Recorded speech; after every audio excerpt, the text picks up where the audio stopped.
नमस्कार, मैं श्रुति सिंह। स्वागत है आप सभी का इनसाइड जहां के न्यूज के इस बुलेटिन में। चले जानते हैं खबरों के बारे में। खबरों की शुरुआत करते हैं राजधानी रांची से।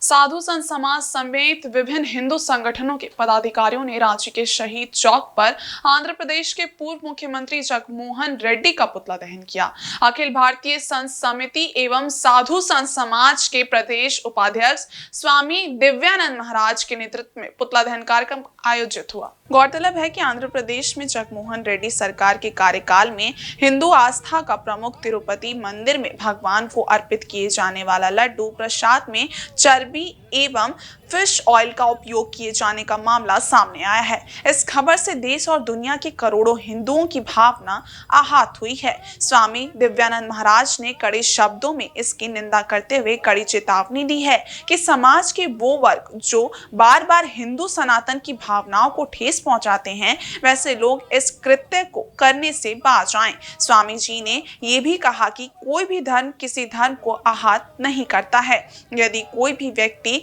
इस प्रकार का कृत्य करता है तो वो धार्मिक तो हो ही नहीं सकता। इसका सीधा तात्पर्य है कि समाज और देश और सनातन संस्कृति के अस्तित्व पर प्रहार करना, जो बिल्कुल एक अपराध है जिसे सनातन समाज अब माफ नहीं करेगा। हिंदू अपनी संस्कृति, अनुशासन, मर्यादा और संविधान के साथ कानून को सम्मान देने वाला है।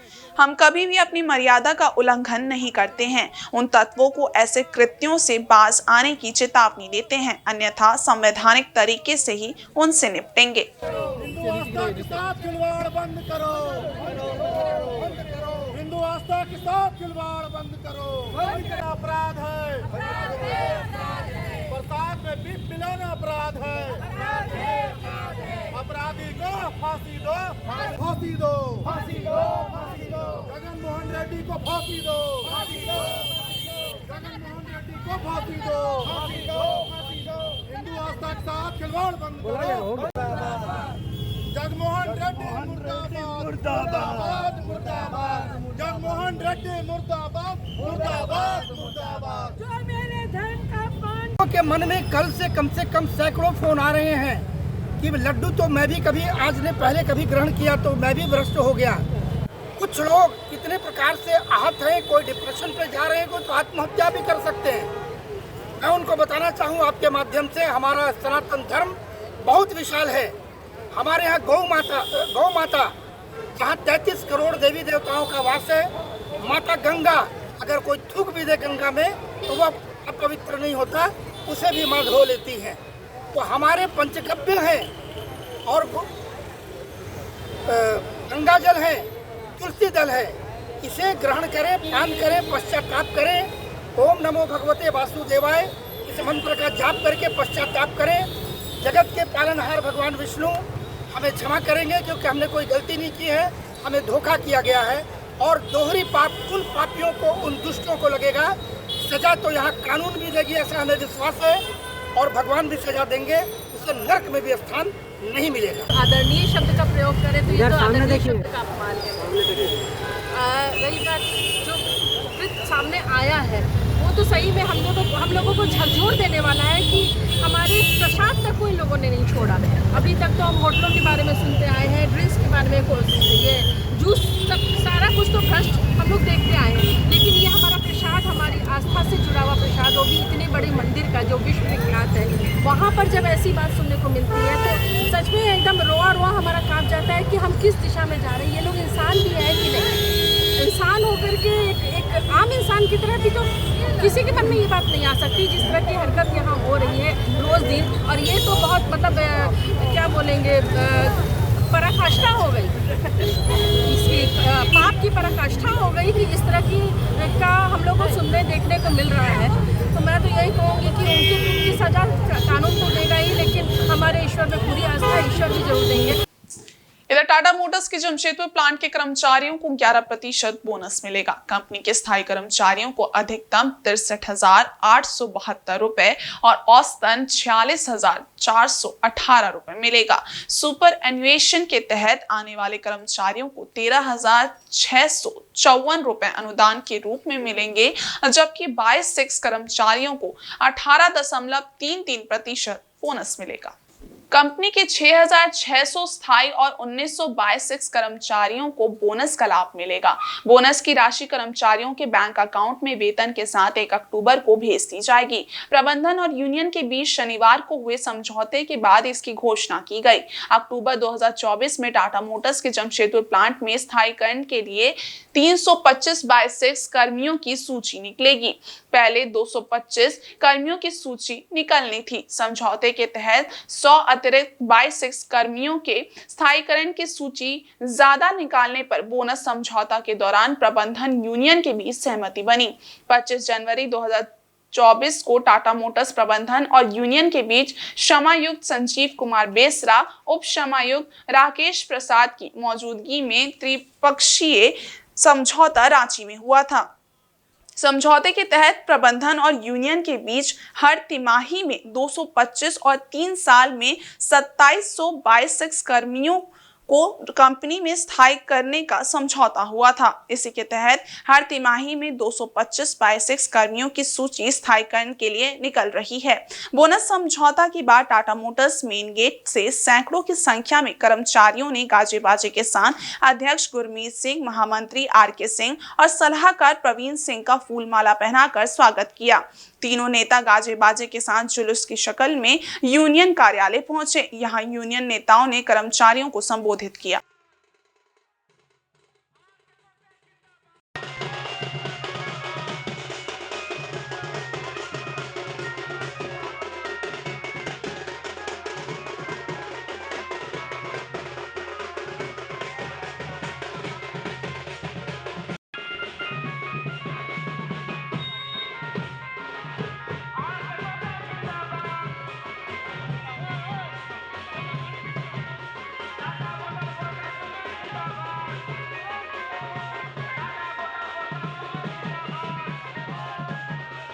बड़ी बात है कि जमशेदपुर में सभी जगह बोनस का लाभ तो रहता ही है, लेकिन टाटा मोटर्स में सबसे बड़ी बात यह है कि बोनस के साथ में एम्प्लॉयमेंट बहुत बड़ा चीज़ है। और आप लोग देखेंगे कि आज के युग में पूरे दुनिया में जहां लोग कंपनियों में छटनी हो रहा है, उस दौर में भी टाटा मोटर्स एक ऐसी कंपनी है जो अपने कर्मचारियों के प्रति, उनके परिवार के प्रति और समाज का जो दायित्व होता है उसको टाटा ग्रुप इतने बखूबी निभाता है। उसका एग्जाम्पल टाटा मोटर्स जमशेदपुर में देखने को मिलता है।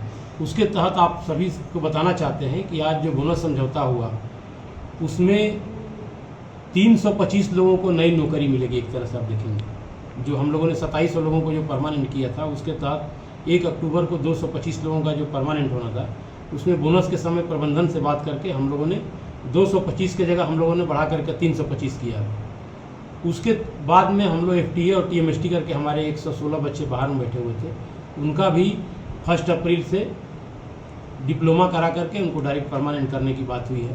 बोनस समझौता हुआ है, जैसे महामंत्री ने आपको विस्तार से बताया कि बाकी कंपनियों में सिर्फ बोनस पे फोकस रहता है, तो टाटा मोटर्स में पहले से रहा है और इस बार भी उस परंपरा को हमने प्रयास किया कि वो हमेशा चालू रहे, कि बोनस के साथ साथ नए रोजगार का भी सृजन हो। जो आपको विस्तार से बताया महामंत्री ने कि कैसे जो 3 महीने में 225 होने थे, जिसकी 1 अक्टूबर को लिस्ट निकली थी, वो 325 और साथ में TMST और FTA का डिप्लोमा के बाद डायरेक्ट परमानेंट और नए FTA का भी जो शुरुआत, ये बोनस की थाली में हम लोग सारी चीज़ों को सजाते हैं और प्रयास करते हैं कि जो परंपरा चली आ रही है उसको हमेशा बनाए रखें, और उसी परंपरा में ये हम लोग करवाने में सफल हुए हैं। और मैं अपने पूरे प्रबंधन को और मजदूरों को भी धन्यवाद दूंगा कि उनका हमेशा साथ रहा है, और हम लोग प्रबंधन को हमेशा एक अच्छी शुरुआत करने के लिए उनका साथ रहा है। और झारखंड कर्मचारी चयन आयोग द्वारा आयोजित CGL परीक्षा 2023 को लेकर शनिवार को रांची के DC राहुल कुमार सिन्हा एवं SSP चंदन कुमार सिन्हा ने जिला मुख्यालय में प्रेस वार्ता की। DC राहुल कुमार सिन्हा ने कहा कि 21 सितंबर को रांची के 135 केंद्रों पर शांतिपूर्ण परीक्षा संपन्न हुई।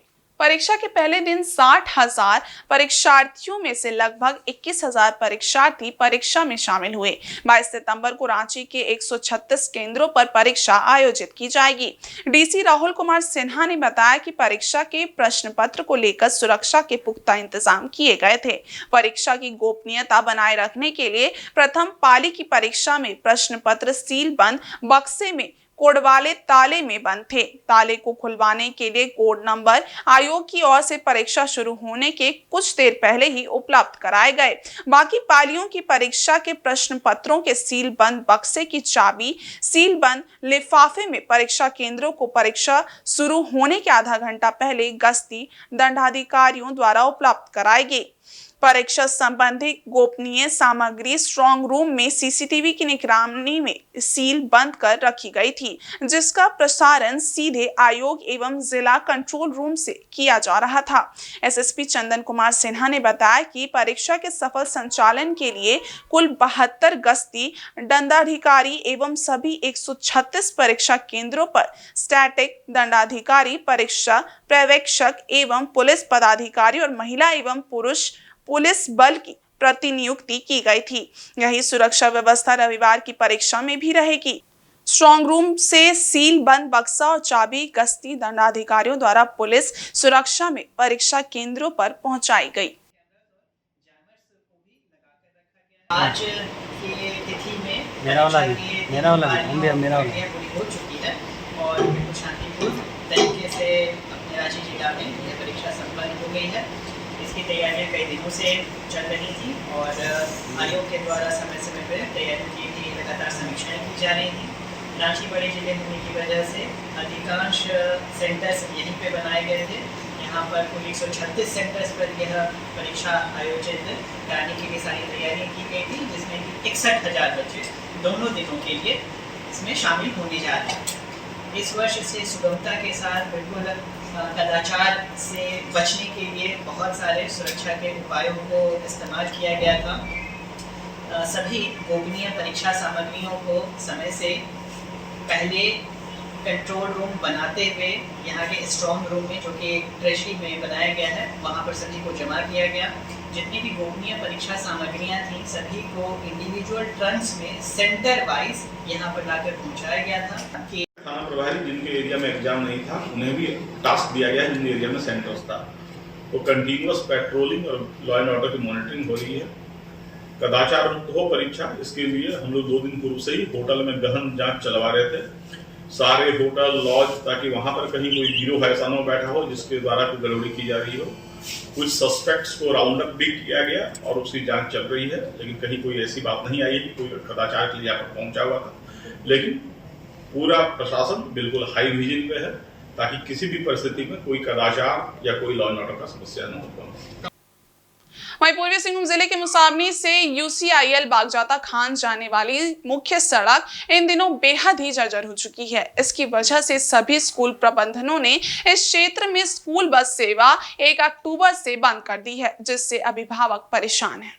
यूसीआईएल बागजाता खान मुख्य मार्ग से लाटिया डुंगरीडी तक सड़क की हालत बदतर हो चुकी है। इस रास्ते से 4 चक्का वाहनों का आवागमन खतरे से खाली नहीं है। रोजाना जान जोखिम में डालकर विद्यार्थी इस सड़क से आवागमन करते हैं। विद्यालय प्रबंधन ने आगामी 1 अक्टूबर से ग्रामीण क्षेत्र तक बस नहीं भेजने की घोषणा की है, जिससे सुदूरवर्ती ग्रामीण क्षेत्र के विद्यार्थियों की शिक्षा में प्रतिकूल प्रभाव पड़ने वाला है। इस सड़क की मरम्मत के लिए विगत 11 सितंबर को गोहला पंचायत में हुए सरकार आपके द्वार कार्यक्रम में सभी ग्राम प्रधान, पंचायत प्रतिनिधि एवं समाज सेवियों के नेतृत्व में उपायुक्त के नाम एक ज्ञापन सौंपा गया था। लोगों ने जल्द से जल्द सड़क निर्माण की मांग की थी, लेकिन अब तक इस दिशा में कोई पहल नहीं हुई। समय रहते हुए इस सड़क का निर्माण नहीं होने से कभी भी बड़ी दुर्घटना होने की संभावना है। बहुत जल्द इस क्षेत्र के ग्रामीण रास्ते के निर्माण को लेकर आम सभा कर एक निर्णायक आंदोलन करने वाले हैं।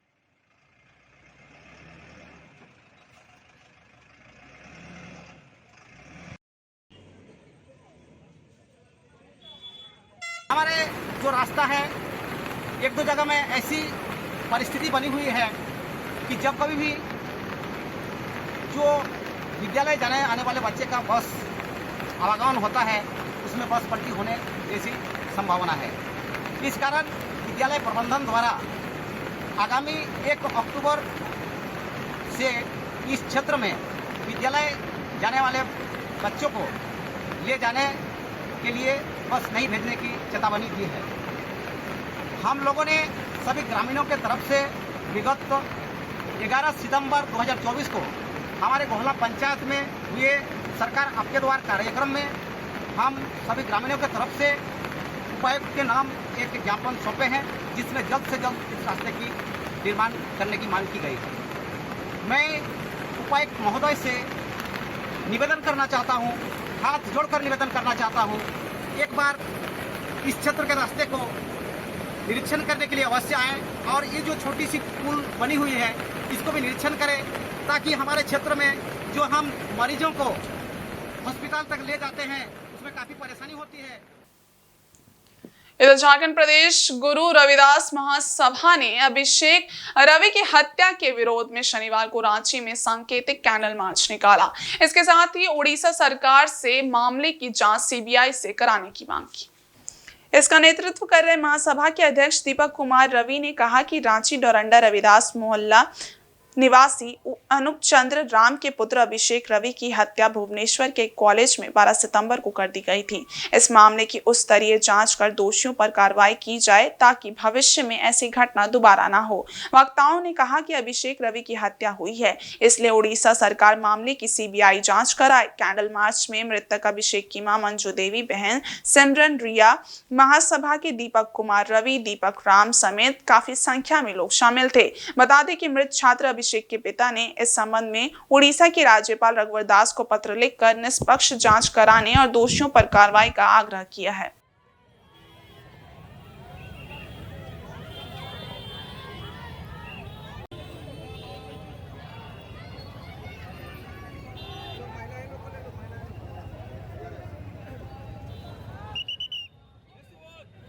देखिए, हम लोग हमारे एक होनहार छात्र, झारखंड का एक होनहार छात्र जिसकी जान उड़ीसा में ITER कॉलेज में ले ली है, लेकिन एक दिन केवल एडमिशन का हुआ, दूसरे दिन हमारे बच्चे की लाश हमारे पास आती है और उसके बाद कॉलेज प्रबंधन उसको सुसाइड का नाम देकर इसको ऊपर लाने का प्रयास कर रही है। आज झारखंड प्रदेश गुरु रविदास महासभा हमारे बच्चे अभिषेक जो एक होनहार छात्र था, वो झारखंड का नाम रोशन करता, उसको IAS बनना था, आज एक होनहार छात्र का जान ले लिया है ITER कॉलेज ने। आज हम लोग एक निष्पक्ष जांच के लिए, सीबीआई जांच के लिए रविदास झारखंड प्रदेश गुरु रविदास महासभा सड़क पर आया है और कैंडल मार्च निकालकर हम लोग पूरा रविदास परिवार अभिषेक को जहाँ श्रद्धांजलि दे रहे हैं, वहीं और ITER कॉलेज भुवनेश्वर को एक चेतावनी दे रहे हैं कि अगर, और हम प्रशासन से भी मांग कर रहे हैं, उड़ीसा प्रशासन से, उड़ीसा सरकार से, कि अगर हमारी मांगों को नहीं माना जाता है, अभिषेक को न्यायिक जांच नहीं मिलती है, अभिषेक को निष्पक्ष जांच नहीं मिलती है, तो जो ये आज रांची में लगा है, कल ITER कॉलेज भुवनेश्वर में लगेगा। ITER कॉलेज भुवनेश्वर का गेट बंद करेंगे, ताला लगाएंगे, धरना देंगे, जुलूस निकालेंगे। जरूरत पड़ी तो उड़ीसा राजभवन से भी हम लोग को सहायता मिल रही है, जरूरत पड़ी तो उड़ीसा राजभवन भी जाएंगे, उड़ीसा मुख्यमंत्री को भी घेरेंगे, उड़ीसा के सड़कों में भी जाएंगे। भुवनेश्वर को रविदास महासभा छोड़ेगा नहीं। और मिथिला सांस्कृतिक परिषद के जमशेदपुर इकाई की ओर से गोलमोरी स्थित मिथिला भवन में एक दिवसीय रक्तदान शिविर का आयोजन किया गया। इस मौके पर मुख्य अतिथि के रूप में विधायक सरयू राय मौजूद रहे। रक्तदान शिविर में लोगों की काफी भीड़ देखी गई। लोगों ने बढ़ चढ़कर रक्तदान किया। संस्था के अध्यक्ष मोहन ठाकुर ने कहा कि मिथिला सांस्कृतिक परिषद के द्वारा हर वर्ष रक्तदान समेत अन्य सामाजिक कार्य किया जाता है। इसी क्रम में आज भी मिथिला भवन में रक्तदान शिविर लगाया गया है, जिसमें लोगों का उत्साह देखते ही बन रहा है। उन्होंने शिविर में आए रक्तदाताओं का आभार प्रकट किया और इस आयोजन को सफल बनाने के लिए उन्हें हृदय से धन्यवाद दिया। उन्होंने कहा कि शिविर में एकत्रित किया गया रक्त गरीब जरूरतमंद को उपलब्ध कराया जाएगा।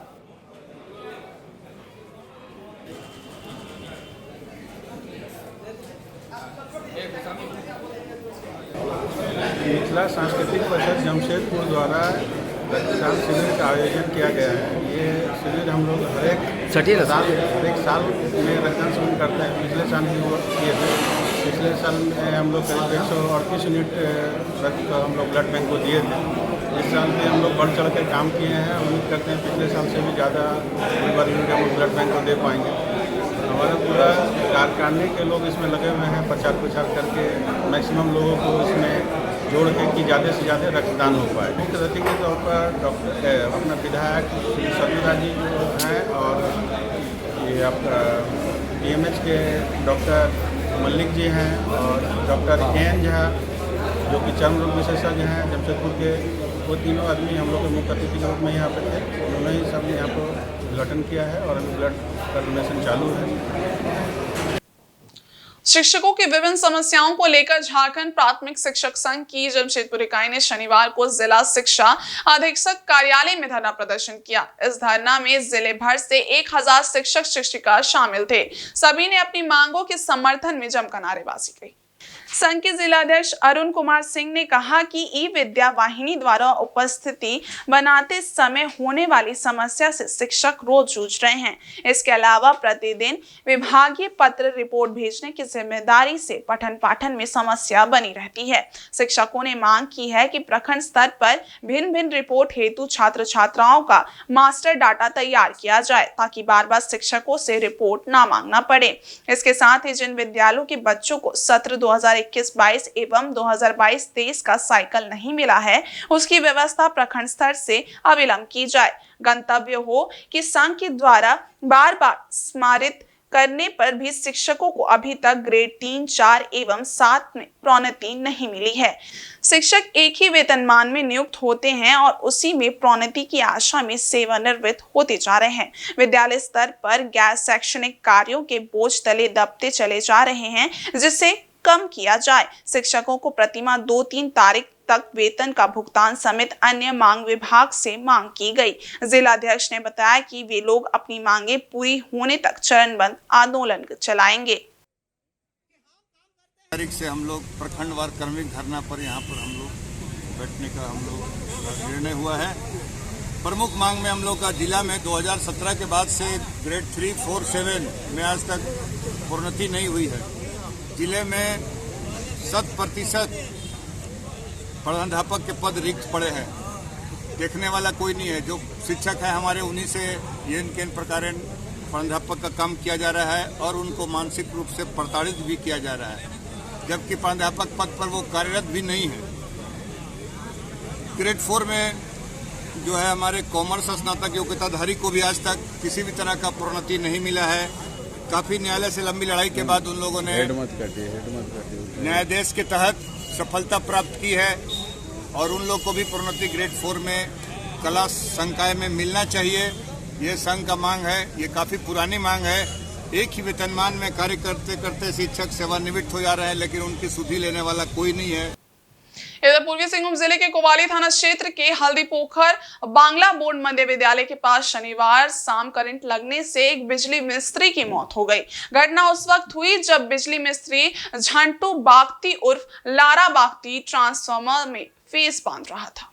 बिजली मिस्त्री झंटू बागती को जोरदार करंट का झटका लगा और वह सीधे जमीन पर आ गिरा। मौके पर ही उसने दम तोड़ दिया। घटना के संबंध में बताया जा रहा है कि झंटू बागती ट्रांसफार्मर का स्विच ऑफ कर ट्रांसफार्मर का फेस बांधने के लिए पोल पर चढ़ा था। इसी बीच स्विच पूरी तरह से ऑफ नहीं होने के कारण बिजली चालू रह गई, जिसके कारण 11,000 वोल्ट करंट की चपेट में आने से उसे जोरदार करंट लगा और वह जमीन पर गिर पड़ा, जिससे मौके पर ही उसकी मौत हो गई। घटना की सूचना स्थानीय लोगों द्वारा कोवाली थाना को दी गई, जिसके बाद कोवाली थाना प्रभारी धनंजय कुमार पासवान दल बल के साथ घटनास्थल पर पहुंचे एवं शव को पोस्टमार्टम के लिए एमजीएम भिजवाया। बताया जा रहा है कि मृतक झंटू बागती के 2 छोटे-छोटे बच्चे हैं, एक बूढ़ी मां है। परिवार काफी गरीब होने से इस परिवार के सामने अब रोजी रोटी की समस्या उत्पन्न हो गई है। झंटू बागती परिवार का अकेला कमाऊ व्यक्ति था।